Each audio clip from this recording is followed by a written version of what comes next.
Welcome to the shop, fellow maker. You've got Bill today, and we are hot off of Dragon Con. It was a few weeks ago. And we had so much fun in our Baldur's Gate costumes, and specifically my Gale costume. There were so many Gales at Dragon Con. They all looked really, really fabulous. I had a lot of fun putting together my costume build video, but there were a couple of things that I didn't get to spend enough time on. So today I want to cover some of his bangles. He's got the clasps that hold the robe closed, along with the decorations on his shoulder. There's also the stamp that I printed, and of course his earring. These are all things that I 3D modeled and then printed to use in the costume. I'm going to bundle all of those files together and put them up for free on our website. There will be a link down below. If you're making a Gale costume, you can download those and print them, or have a friend print them for your costume. Today, I'm going to remake the earring because I seem to have lost or broken all the ones I made for Dragon Con. Speaking of Dragon Con, ribbons are a whole thing. Amy Dansby even made a circuit board ribbon. I've got dozens and dozens connected to my badge here, but I was blown away that not only did I get Baldur's Gate specific ribbons, but several of these are Gale specific ribbons, which I just think is really super duper special. I will keep these forever. I even got a friendship bracelet and a little Jesus that looks a lot like Gale. For the earrings, of course, I 3D printed them on a resin printer. These were modeled in Fusion 360, a really simple model, some spikes that got patterned, a ring that goes around it, and of course a little loop to attach it to the earring part. I printed these on a resin printer, although it did technically print on an FDM printer, although it's a little janky. The resin prints turned out really, really nice. Of course, there are supports, and I'm going to have to chop them off. I put them all on the back of the earring because if there are any lumps, then we won't see them. I don't do a ton of resin printing, but for something really tiny like this, boy, is it just the best. The detail and the scale is just right. You know, Dragon Con was really spectacular this year, and it's the people that make it so amazing. I had a lot of fun putting together my video for Dragon Con. I love getting to celebrate the creativity and the kindness that happens there.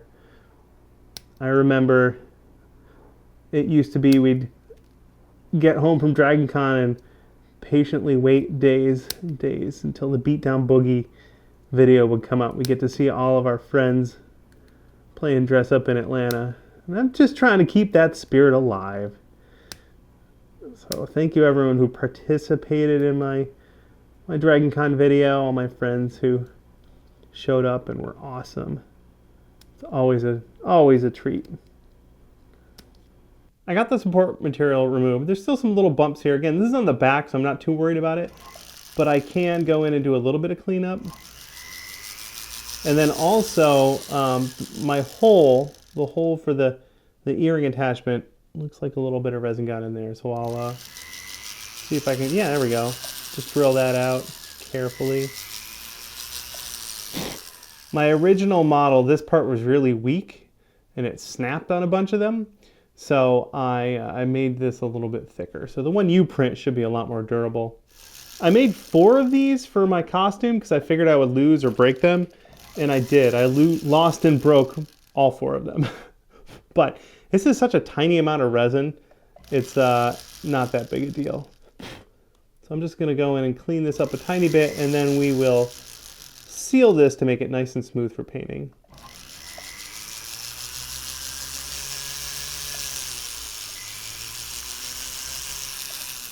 To seal this, I'm going to dunk it in more of the resin it was printed from and then run it through the UV cycle. I made this little stand here so that I can keep it suspended while it's curing. Here. This is the resin that I used. And it says it's Soraya Tech Fast Gray, but we definitely mixed something else in there to make it a little more transparent at some point. I have no idea what that is, but it printed great. Now, in you go. And that might be a bit much. I think I might go in with a brush and brush most of that off. We definitely don't want it curing and filling in all those little spots. That's how these things go sometimes.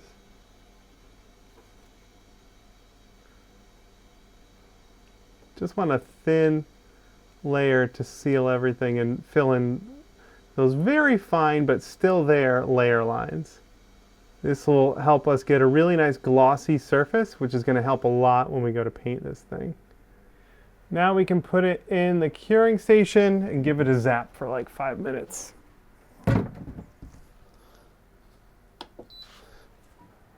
There we go. Our earring is cured now and it's nice and shiny. Time to paint it. We're going super simple.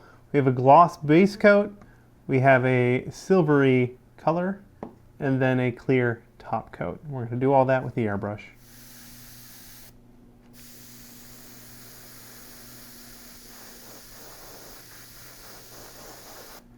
Ooh, so shiny. Blurp.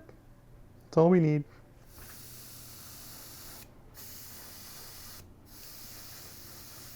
Takes so little.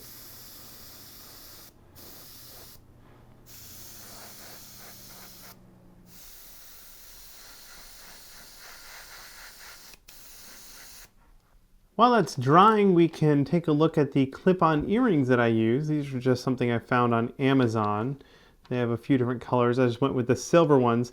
They sort of latch open with an over the center mechanism. And you can adjust it with this screw so it's just tight enough on your ear.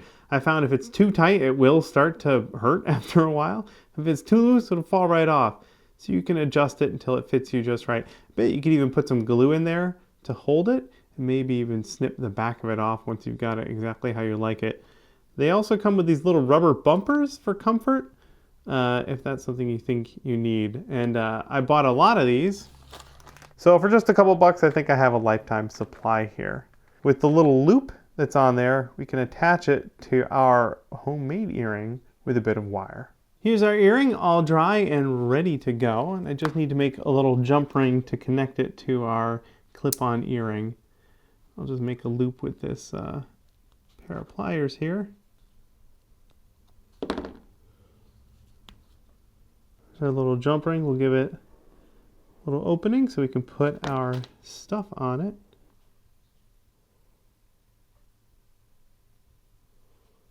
There we go.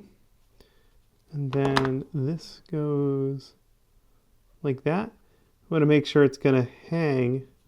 Actually, no, it goes like this. I want to make sure it'll hang the correct way on my ear before we close it. Let's just close it right up.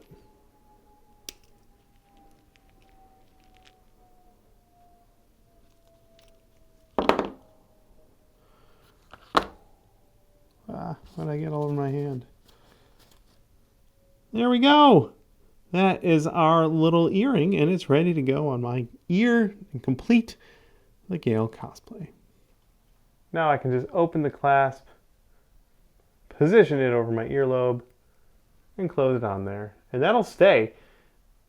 I had mine on all through DragonCon, and it never fell off. Very nice. Am I pretty? You're so pretty. Yay.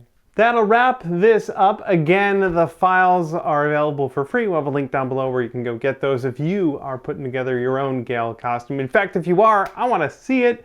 Like I said, we had a ton of them at DragonCon, and I would love to see more. Please share photos with me all over social media. I love to see when you guys follow along. And I also just love seeing more Gales in the world. That'll do it from us this week. Thanks so much for hanging out. Hopefully you learned something. A special thanks goes out to the members of our Extra Credit Club. These are the fine human beings who spend a little bit of their hard-earned cash to help us keep the lights on around here and keep these videos flowing. Because of you that we've been able to do this for so long, and your support means everything to us. So thank you very much. That'll do it from us in the shop this week. We'll have something else fun. I've got a big project brewing, a multi-part series. It's going to be a ton of fun. Just you wait. We'll see you next week with more fun from our shop. Happy crafting.